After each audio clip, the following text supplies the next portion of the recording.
Assalamualaikum warahmatullahi wabarakatuh. Ada 3 hal yang mendorong dan melantar belakangi seseorang melakukan kebaikan dan kesolehan. Yang pertama, karena berharap balasan duniawi. Ada orang-orang yang saat ini memberikan kebaikan kepada orang lain karena dia berharap satu saat dia akan mendapatkan balasan kebaikan dari orang itu. Ada orang-orang yang saat ini mendekatkan diri kepada Allah Subhanahu wa Ta'ala karena dia berharap dengan mendekatkan diri kepada Allah, sakit yang sedang dia derita menjadi sembuh. Persoalan ekonomi yang sedang dia hadapi, Allah berikan jalan keluarnya. Jabatan yang sedang dia incar, yang dia inginkan saat ini akan Allah berikan kepadanya.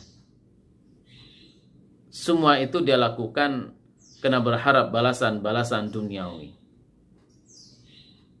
Allah Subhanahu wa Ta'ala mengatakan, "May yurid thawabad dunya nu'tihi minha." Barang siapa yang menginginkan balasan duniawi dalam hidup ini, maka akan kami berikan duniawi itu kepadanya.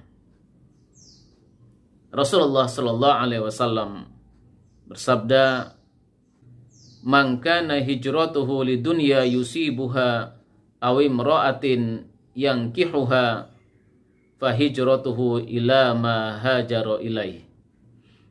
Barang siapa yang hijrah itu kena berharap balasan dunia atau untuk mendapatkan wanita sebagai pasangan hidupnya, maka yang dia dapatkan adalah sesuai dengan niat dia melakukan hijrah itu.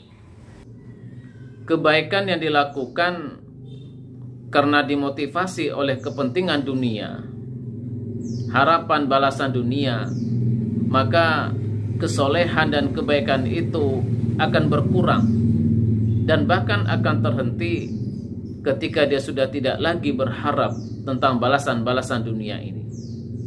Kesolehannya akan menurun di saat dia sudah tidak lagi mengalami masalah-masalah, kesulitan-kesulitan di dalam hidup ini.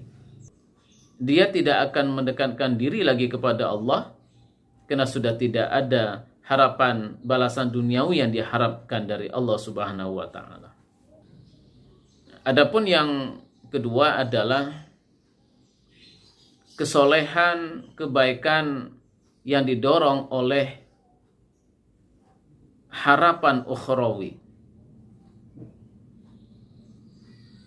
Kebaikan dan kesolehan yang didorong oleh berharap pahala ukhrawi ini tidak dipengaruhi oleh kondisi apapun di dunia ini, baik ketika dia longgar maupun ketika sempit, baik ketika kaya maupun ketika miskin, baik ketika sehat maupun ketika sakit. Dalam kondisi apapun, seseorang ini akan selalu menjaga kesolehannya. Ketika dia berada dalam kondisi yang longgar, ketika tidak punya masalah dalam hidup ini, dia bersyukur dan tetap mempertahankan kesolehannya. Dan ketika dia mengalami sesuatu yang tidak mengenakkan, dia bersabar dan dia tetap mempertahankan kesolehannya. Apapun kondisinya di dunia ini, dia tetap menjadi orang yang soleh, tetap mendekatkan diri kepada Allah Subhanahu wa Ta'ala. Adapun motivasi ketiga seseorang melakukan kebaikan dan kesolehan adalah dalam rangka membalas kebaikan yang Allah berikan kepadanya, yaitu syukur terhadap nikmat Allah. Inilah motivasi tertinggi di dalam ibadah kita. Ibadah dilakukan tidak hanya berharap balasan dari Allah, baik balasan dunia maupun balasan akhirat, tetapi kebaikan, kesolehan yang dia lakukan lebih didominasi karena dalam rangka membalas kebaikan, membalas nikmat, membalas semua apa yang sudah Allah berikan kepadanya di dunia ini. Rasulullah Shallallahu Alaihi Wasallam ketika ditanya oleh Aisyah, kenapa Rasulullah melaksanakan sholat malam begitu lama sampai kakinya membengkak, mata pun membengkak karena menangis, Rasulullah menjawab, karena aku ingin menjadi hamba Allah yang bersyukur. Maka kesolehan yang disebabkan oleh syukur ini, semakin banyak nikmat yang Allah berikan kepadanya, maka semakin bertambah kesolehan dan ketaatannya dan kedekatan dirinya kepada Allah Subhanahu wa Ta'ala.